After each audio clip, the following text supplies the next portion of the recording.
like honey, which has stimulated a major industry for Phytherbia albida honey production and export in Ethiopia.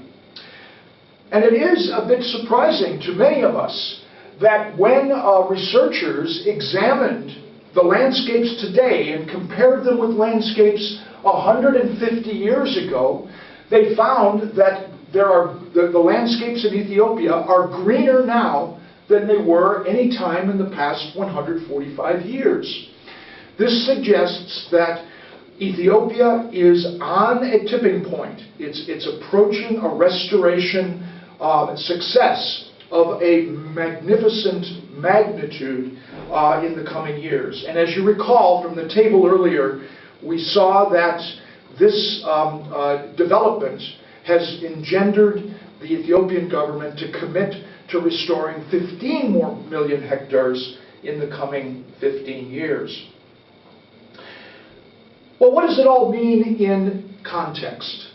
Well, increasingly we are really understanding that if restoration investments are going to be done cost effectively and to get the biggest bang for the buck in terms of those investments, we need to think much, much more about stimulating the assisted natural regeneration process as a means of making mass-scale restoration.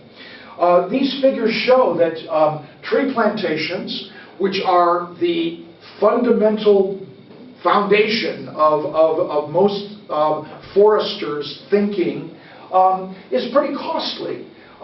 You get good plantations, but they are costly in terms of establishment and maintenance per hectare. However, the costs of establishing natural regeneration of trees on public lands is a tiny fraction of what it costs to establish tree plantations, and this is the kind of investment that really could be a basis for meeting these massive targets that have been set by Kenya and other countries.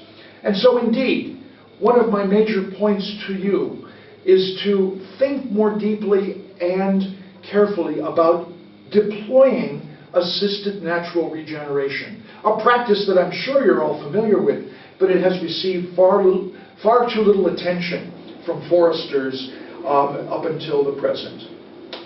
Now, the African Union has recognized the value of these practices, and a couple of years ago at the African Drylands Week conference in N'Djamena, Chad, a recommendation was produced to propose that the drylands development community commit itself to enabling every farm family and every village across the drylands of Africa to be practicing farmer-managed natural regeneration and assisted natural regeneration by the year 2025.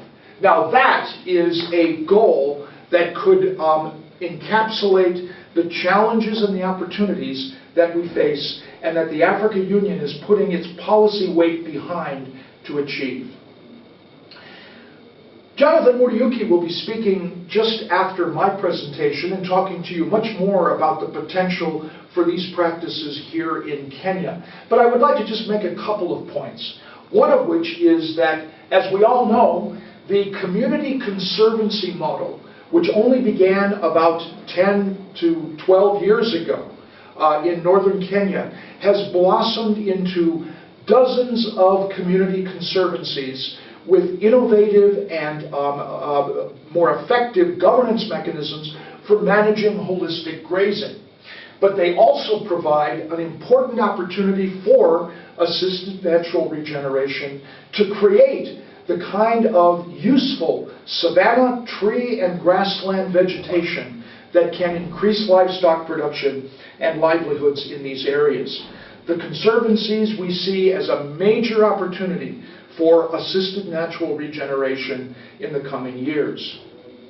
Likewise, in Kenya's own target for restoration, 5.1 million hectares, when we mapped all the farmlands of Kenya, which is about some 7.8 million hectares, we found that already 10% tree cover occurs on 70%